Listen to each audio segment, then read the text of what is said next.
Section 1. The silent separation. They don't tell you this part about awakening. They talk about peace, about enlightenment, about finding yourself. But they never tell you that the moment you wake up, you start losing people, not because you want to, but because you no longer vibrate on the same frequency you once did. You start seeing through things you used to accept. You hear the lies in the conversations you used to enjoy. And you feel the emptiness in places you once found comfort. This is the silent separation, the invisible line that begins to form between you and the world you once called home. You'll notice it first in small ways. The jokes don't hit the same. The gossip feels heavier. The need to impress people fades into something almost childish, and you realize you're changing not outwardly, but internally profoundly. The more you awaken, the less you crave noise. You start valuing silence over validation. Truth over approval. Depth over popularity. It's not arrogance, it's clarity. Because when your soul starts evolving, you can no longer tolerate what drains it, and people feel that. They sense that you're no longer one of them. They might not understand it, but they feel it, an unease in your calmness, a discomfort in your silence, a subtle threat in your authenticity. Because awakening changes your energy, and energy doesn't lie. You become a mirror, and mirrors make people nervous. Friends you once confided in start pulling away. Family members start labeling you as distant, cold, or self-absorbed. But you're not being distant, you're being selective. You're not cold, you're becoming clear. And you're not self-absorbed, you're finally self-aware. The truth is, awakening feels lonely, because few people are ready to face what you now see. You'll look around and realize that the majority aren't living, they're performing. They're trapped in loops of ego, comparison, distraction, and they call it life. You see it everywhere. People chasing things that don't fulfill them, defending illusions that destroy them, pretending to be happy while slowly dying inside. And when you no longer participate in that madness, they call you strange. When you stop playing the game, they call you arrogant. When you stop pretending, they call you negative. But understand this, the moment you awaken, your frequency becomes incompatible with falseness. It's not that you reject others, it's that your spirit rejects what isn't real. Alan Watts once said, the only way to make sense out of change is to plunge into it, move with it, and join the dance. And that's what awakening forces you to do. It tears away your attachments, not to punish you, but to purify you. It strips you of illusions so you can finally see what's real. And what's real isn't always pleasant. You'll face your shadow. You'll question everything you once believed. You'll mourn the version of yourself that used to belong, because that self was never truly you. This is the part of awakening that hurts the most. The silent start, the isolation, the realization that no one can walk this path for you. But in that silence, something remarkable happens. You begin to hear your soul again. You start noticing the subtle rhythm of life, the quiet wisdom behind every breath, every failure, every ending. You start understanding that losing people isn't loss, it's alignment. You aren't meant to keep everyone you meet. Some people enter your life to teach you detachment. To show you what you've outgrown. To remind you that love doesn't always mean staying. So yes, the spiritually awake often walk alone, but they walk in truth, and that truth, though heavy, is liberating. You'll learn to stop chasing connection and start embodying it. You'll learn that solitude is not a punishment, it's preparation. You'll realize that the loneliness you feel is simply the space being cleared for something higher to enter. The silent separation is not the end of your story, it's the beginning, because the moment you stop needing others to validate your worth, you become free, and the world has never feared anything more than a free soul. Section 2. The mirror. Effect. How your presence exposes others. When you begin to wake up, you don't just see the truth, you become it, and truth has a strange effect on people. It doesn't shout, it doesn't argue, it simply stands there, silent, unbending, and undeniable. And that silence is deafening to those still lost in noise. You start to notice something strange. People begin to act differently around you, not because you've said anything wrong, but because your presence itself has changed. It's calmer, more grounded, less reactive, and that energy, that stillness confronts them in ways words never could. You see, most people don't actually fear you, they fear the parts of themselves your presence reveals. When you're no longer trapped in illusion, You hold up a mirror, and they see their own masks slipping. That's the dark psychology of awakening. Become the reflection people spend their whole lives trying to avoid. They look at you and feel judged, not because you judge them, but because their own soul is whispering, this is what you could be. Your peace irritates their chaos. Your detachment threatens their control. Your authenticity exposes their performance. Alan Watts once said, the reason we want to go on is because we live in an impoverished present. When people live disconnected from their inner self, your presence reminds them of everything they've ignored, the dreams they abandoned, the pain they've numbed, the truth they've buried under distractions. And so they project. They accuse you of being different, distant, too serious, or too deep. They say you've changed and they're right. But what they won't admit is that your growth makes them uncomfortable. It silently asks them, why haven't you? The mirror doesn't lie. And the closer they stand to you, the more they're forced to confront the hollowness of their own existence. In psychology, this is called ego defense. The ego's primary goal is survival, not truth. So when your presence threatens its illusion, it fights back, it gossips, it criticizes, it withdraws, because in its world, tearing down what it can't understand feels safer than facing the pain of transformation. This is why spiritually awake people rarely have many friends. Your vibration filters people without you saying a word. The ones meant for you feel peace around you. The ones not meant for you feel exposed. You stop being fun for those addicted to drama. You stop being convenient for those who seek validation. You stop being controllable for those who operate through manipulation, because your awareness disarms every trick of the ego. And that's terrifying for them, because they can't play the same games anymore. They can't wear the same masks. They can't pretend around you. You've seen through the illusion, and now your very existence calls theirs into question. But here's where most awakened souls suffer.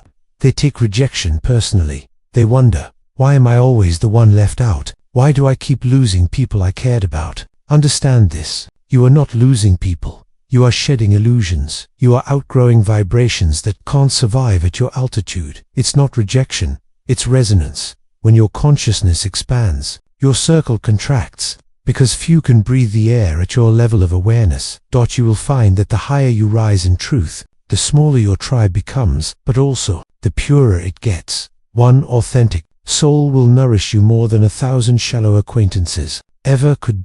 And that's the real gift of the mirror effect. It filters your life with ruthless precision. It burns away what's false, so only the genuine remains. The awakened man or woman doesn't seek validation. They radiate presence. They don't convince, they embody. And because of that, they attract only those who are ready to see. Alan Watts said, to be free from convention is not to spurn it, but not to be deceived by it. That's the essence of awakening.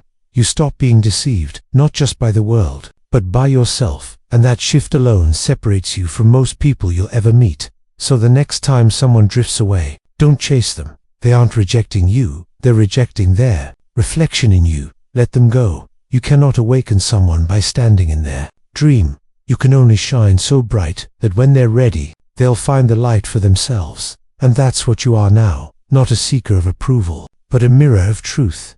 A reminder that in a world built on illusion, authenticity will always be the greatest rebellion. Section 3. The path of the loner sage. At some point on this journey, you stop fighting the silence. You stop resisting solitude. You stop trying to fill the emptiness with people, noise, or distractions. Instead, you begin to listen to it deeply. That's when you realize solitude is not loneliness. It's a sacred space, a spiritual forge, where the soul reshapes itself, and every awakened soul must pass through it. When the illusions fall away and the world grows quiet, what's left is you, raw, unfiltered, unguarded, and that's where the real work begins. This is the path of the loner sage, the one who chooses silence over small talk, stillness over stimulation, truth over comfort. Society calls it loneliness, but in truth, it's refinement. It's the process of detaching from everything that once defined you, so that what remains is something real, something unbreakable. Alan Watts once said, muddy water is best cleared by leaving it alone.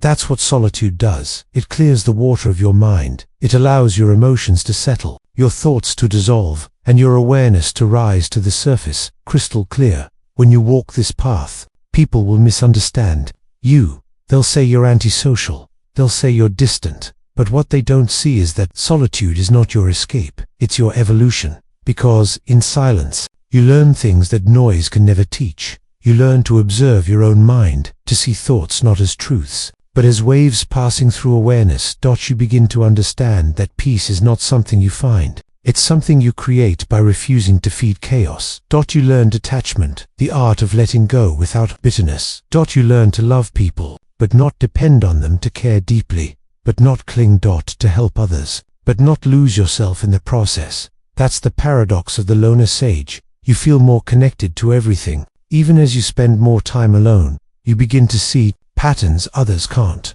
You see how people chase pleasure but run from meaning. How they fear silence because silence reveals who they really are. You see the world's obsession with appearance, and you realize how rare true presence has become. Most people live on the surface, reacting, chasing, defending, pretending. But when you go deep into solitude, you reach the core, the still point where nothing can disturb you. That's where the power lies. That's where the real transformation begins. The Stoics understood this well. Marcus Aurelius, Epictetus, Seneca, they all taught that solitude is not weakness, it's strength in its purest form, because only in silence can you hear reason over impulse. Only in stillness can you master emotion over reaction. And Alan Watts echoed the same truth. You are an aperture through which the universe is looking at and exploring itself. When you grasp this, you stop feeling lonely, because you realize you're never truly alone. You're connected to everything, in a way words can't describe, but it's not easy.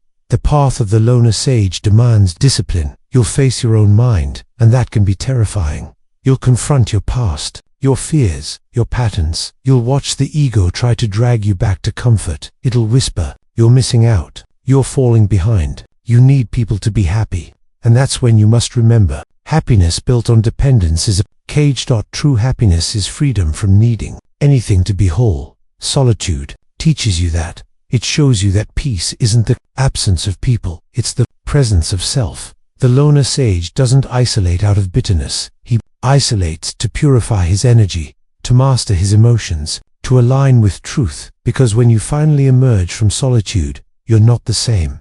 You speak less, but mean more. You move slower, but with purpose. You desire less, but feel richer. And most importantly, you stop chasing people, because you understand the right ones will always recognize your silence. They will meet you not in noise, but in presence. That's the secret. When you no longer need connection, you attract connection that's real. You stop begging for attention and start commanding respect, not through arrogance, but through energy, through depth, through the quiet confidence of someone who has mastered the self. The loner sage is not alone, he is aligned. And that alignment, that stillness, that unshakable peace, is what makes the awakened so rare and so misunderstood. Because while the world chases distraction, you've found something far greater, the ability to sit in silence and feel whole. Section 4. Transformation into the observer power. Beyond the ego. At some point, the silence no longer feels like emptiness, it begins to feel like power. Because through solitude, something extraordinary happens. You stop identifying with the noise in your mind. You become the observer. You begin to realize that you are not your thoughts, not your emotions, not your desires, not your fears. You are the one watching them all. This realization changes everything. When you live as the observer, the world loses its power to shake you. Insults stop wounding you. Praise stops inflating you. You no longer move through life reacting. You respond with calm, with clarity, with consciousness. The observer within you is untouchable. It's beyond approval or rejection. It's the pure awareness behind every experience. And once you awaken to that, ego begins to dissolve. The ego thrives on attachment, on me, mine, my story, my pain. It needs conflict to exist. It needs comparison to feel alive. It feeds on validation, because without it, it disappears. But when you become the observer, you see through that game. You realize the ego is just a survival mechanism, a mask the mind wears to navigate the world. Necessary, yes, but never real. Alan Watts once said, the ego is nothing other than the focus of conscious attention. It's not an enemy, it's just a tool. And awakening means learning to use that tool. without letting it use you. When you identify with the observer, you stop chasing significance and start embodying serenity, because now, your sense of worth no longer depends on external things, not money, not status, not relationships. You become self-sustaining. You become emotionally independent. That's true power, not control over others, but mastery over self. This is where many on the path of awakening step into their greatest transformation. You begin to move differently. You walk through storms without fear. You lose interest in arguing because truth needs no defense. You let go quicker. You forgive easier. And when something disturbs your peace, you no longer fight it. You observe it until it dissolves. That's what it means to live as the observer. You don't suppress emotion. You witness it. You don't chase happiness. You rest in awareness. You don't try to fix the world. You align yourself with it. And in that alignment, life begins to flow. That you realize how much of your suffering came from resistance, from trying to control what was never yours to control. You realize that peace isn't something you create. It's something you uncover when you stop fighting reality. That's the essence of both Stoicism and spiritual awakening. Marcus Aurelius said, "You have power over your mind, not outside events. Realize this, and you will find strength." Alan Watts said, "Trying to control the future is like trying to take the current out of a river." Both pointed to the same truth. Control is an illusion, and once you let go of it, you discover something much greater: influence. The kind of influence that comes from presence, not pressure. From inner mastery, not outer manipulation. That's what makes the awakened so powerful. They no longer play life like a game to be won. They play it like a melody to be experienced. They stop seeking meaning because they become it. The observer doesn't chase destiny, it dances with it. And here's where dark psychology flips. Most people are slaves to their emotions, manipulated by fear, ego, and approval. But the observer can't be manipulated, because they see the mechanism behind every move. When someone tries to provoke you, you don't react, you read them. You see their insecurity disguised as dominance, their projection disguised as judgment, their fear disguised as arrogance. You begin to see through everything, and that's what terrifies people about the awakened. You can't be lied to, you can't be controlled, you can't be seduced by the illusions that keep others enslaved. You've moved beyond ego into the realm of awareness. And in that realm, life becomes a play, not a prison. You can enjoy the roles, the wins, the losses, the heartbreaks without forgetting that you are not the actor. You are the screen on which the movie unfolds. Alan Watts compared life to music. He said, "We thought of life by analogy with a journey, with a pilgrimage which had a serious purpose at the end. But the point of the music is the music. When you live as the observer, you stop trying to arrive. You start dancing to the rhythm of existence. This is the most liberating point of awakening, where peace replaces pressure, awareness replaces anxiety, and stillness becomes your greatest strength. Because when you live as the observer, you finally understand. You were never meant to control the waves, only to learn how to surf them." Section 5. The return. Living awake among the asleep. When you reach this stage of awakening, something profound happens. You no longer crave to escape the world. You begin to understand it. You no longer look at others with judgment, but with quiet compassion. Because now, you see clearly, everyone is exactly where they're supposed to be on their journey. This is what the ancient philosophers called the return. It's when the awakened soul comes back not as a victim of the world, but as a silent master within it. You no longer fight illusion. You observe it. You no longer try to wake others. You embody what awakening looks like, because your peace teaches louder than your preaching ever could. You realize that being spiritually awake doesn't mean you have to isolate yourself forever. It means you can walk through chaos without letting it infect your peace. You can stand in noise and still be silence. You can be surrounded by asleep minds and not lose your awareness. You begin to live differently, move slower. You speak less. You choose presence over performance. And while most people still chase status, validation, and noise, you've discovered a deeper rhythm, the rhythm of alignment. Alan Watts once said, "When the mind is in the present, it is in complete harmony with the movement of life." And that's what you've become. Harmony, no longer pulled by desire, no longer enslaved by fear. You walk through the world like a monk in a marketplace. You see the games, the illusions, the endless loops of human drama, and you smile, not because you're superior, but because you finally understand that no one truly wins or loses in a dream. Everyone wakes up when it's time. You stop trying to convince people of your truth. You stop forcing understanding, because you realize awakening can't be taught. It can only be triggered. You can plant a seed, but it must rain inside them for it to grow. So instead of arguing, you live in truth. You embody it, you radiate it, and those meant to awaken will feel it. This is the paradox of awakening. You become detached, yet more loving. You withdraw from the world, yet serve it more deeply. You expect nothing, yet receive everything, because when you no longer need the world to complete you, life begins to pour into you freely. This is where dark psychology transforms into wisdom. You no longer fear manipulation, judgment, or rejection, because you see through them all. You see that every human behavior, no matter how cruel, comes from one root, unconscious suffering. And so you forgive, not to excuse, but to transcend, because forgiveness doesn't free them, it frees you. You become like water, fluid, adaptable, unstoppable. You stop forcing outcomes and start flowing through them. You trust that everything unfolding, even the pain, even the solitude, is shaping you into something greater. That's what success really is.